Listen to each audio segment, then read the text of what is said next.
ब्रेकनंतर news प्लॅनेटमध्ये आपल्या सगळ्यांचं पुन्हा एकदा स्वागत। भारतीय नौदलाची ताकद आणखी वाढणार आहे, कारण कॅबिनेट ऑन सिक्युरिटी भारतीय नौदलासाठी फ्रान्सकडून 26 राफेल सागरी लढाऊ विमानं खरेदी करण्याच्या मेगा डीलला मान्यता दिलेली आहे। दोन्ही देशांचं सरकार लवकरच 63,000 कोटींच्या संरक्षण करारावरती स्वाक्षरी करणार आहे। या अंतर्गत भारतीय नौदलाला 22 सिंगल सीटर आणि 4 twin seater Rafale marine jet मिळतील। करार झाल्यानंतर राफेल सागरी विमानांची डिलिव्हरी 2029च्या अखेरीला सुरू होईल आणि 2031 पर्यंत भारतीय नौदलाला सर्व 26 विमानं मिळणार आहेत। तर या राफेल एमची वैशिष्ट्ये नेमकी काय आहेत ती अगदी थोडक्यात आपण जाणून घेणार आहोत। तर काय आहेत नेमकी वैशिष्ट्ये त्यावरती एक नजर। शत्रूंच्या विमानांना वेगाने आणि अचूक ओळखण्यामध्ये मदत होणार आहे। त्यानंतर विमानामध्ये स्पेक्ट्रा इलेक्ट्रॉनिक वॉरफेअर सिस्टम, त्यामुळे जेटला लपणं, शत्रूंच्या हल्ल्यापासून स्वतःचा बचाव करणं सोपं होईल।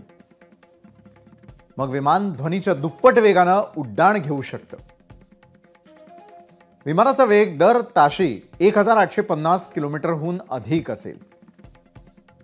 तर विमान हवेमध्ये उड्डाण घेत असताना इंधन भरण्याची सुविधा त्यामध्ये आहे।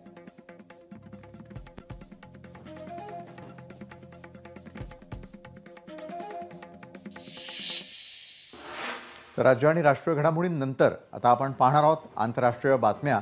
अमेरिकेने जाहीर केलेला रेसिप्रोकल टॅरिफ आजपासून लागू झालेला आहे। तर चीनने भारताला मैत्रीचं आवाहन केलं आहे। दरम्यान सॅंट डोमिंगोमध्ये नाईट क्लबचं छत कोसळून दुर्घटना घडली। तर किर्गिस्तानमध्ये बुरख्यावर बंदी घालण्यात आली आहे।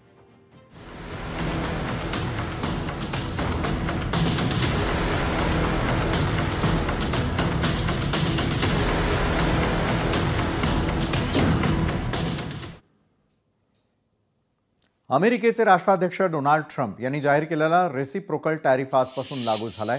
भारतावरती लावण्यात आलेल्या या टॅरिफनंतर आजपासून अमेरिकेमध्ये निर्यात होणाऱ्या भारतीय सामानावरती 26% आयात शुल्क आकारलं जाणार आहे। ज्या देशांवर कमी टॅरिफ आहे त्यांच्यामुळे भारतीय उत्पादनांना फटका बसू शकतो, कारण त्याच वस्तू कमी किमतीमध्ये अमेरिकन विक्रेत्यांना उपलब्ध होणार आहेत। अमेरिकेने चीनवरील शुल्क वाढवून 104% करण्याची घोषणा केल्यानंतर आता चीनचे धाबे दणाणले। त्यानंतर आता चीनला भारताची आठवण झाली आहे। अमेरिकेच्या शुल्काला घाबरलेल्या चीनने आता भारताकडे मैत्रीचा प्रस्ताव ठेवलाय। चीन भारत आर्थिक आणि व्यापारी संबंध पूरकता आणि परस्पर फायद्यावरती आधारित आहे। अमेरिकेच्या शुल्काच्या गैरवापराला सामोरं जात असताना दोन मोठ्या विकसनशील देशांनी अडचणींवरती मात करण्यासाठी एकत्र उभं राहिलं पाहिजे, असं आवाहन चीनने भारताला केलेलं आहे। डोमिनिकन रिपब्लिकची राजधानी सॅंटो डोमिंगामध्ये मंगळवारी रात्री एक मोठी दुर्घटना घडली आहे। एका नाईट क्लबचं छत कोसळल्यानं 90 पेक्षा जास्त लोकांना आपला जीव गमवावा लागलाय। तर या दुर्घटनेमध्ये 150हून अधिक जण जखमी झाल्याची माहिती मिळते। छत कोसळलेल्या ढिगाऱ्याखाली काही जणही अडकले होते आणि त्यामुळे बचाव पथकाकडून त्यांना ढिगाऱ्याखालून काढण्याचे प्रयत्न सुरू होते। नाईट क्लबचं छत का कोसळलं याचं कारण अद्याप स्पष्ट झालेलं नाहीये।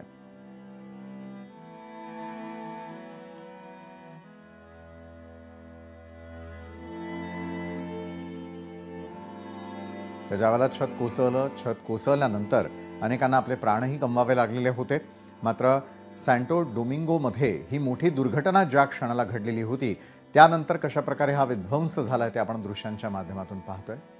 यामध्ये अनेक लहानग्यांचाही समावेश होता। दुर्घटनेत 90हून अधिक लोकांचा मृत्यू झाल्याचं स्पष्ट झालेलं आहे। ज्यावेळेला दिवसभरामध्ये बचाव कार्याला सुरुवात झाली त्यानंतर मात्र आलेली छायाचित्र ही संपूर्ण त्यांच्या देशाला आणि जगभराला धक्कादायक स्वरूपाची होती। किर्गिस्तान हे मुस्लिम बहुल राष्ट्र आहे। या देशाने आता एक मोठा निर्णय घेतलेला आहे। किर्गिस्तानमध्ये महिलांच्या बुरखा तसंच हिजाब परिधान करण्यावर बंदी घालण्यात आलेली आहे। बुरखा आणि हिजाबच्या आड दहशतवादी लपलेले असू शकतात अशी शंका असल्यानं किर्गिस्तान सरकारने हा निर्णय घेतल्याची माहिती मिळते आहे आणि त्यामुळे महिलांनी हिजाब घालून रस्त्यावरती फिरू नये असा आदेशच तिथल्या सरकारने काढलाय। विशेष म्हणजे महिलांनी नियमांचं उल्लंघन करून बुरखा किंवा हिजाब परिधान केल्यास दंडाचीही तरतूद करण्यात आलेली आहे। तर यात संपूर्ण दिवसभरामध्ये राज्य, देश आणि विदेशात आतापर्यंत घडलेल्या अतिशय महत्त्वाच्या घडामोडी। तर आजच्या न्यूज प्लॅनेटमध्ये वेळ झालेली इथं थांबण्याची। ताज्या घडामोडींसाठी पाहायला विसरू नका लोकशाही मराठी।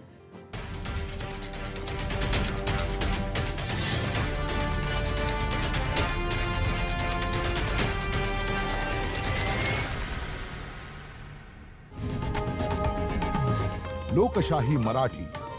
ऐका, पहा, जागरूक रहा.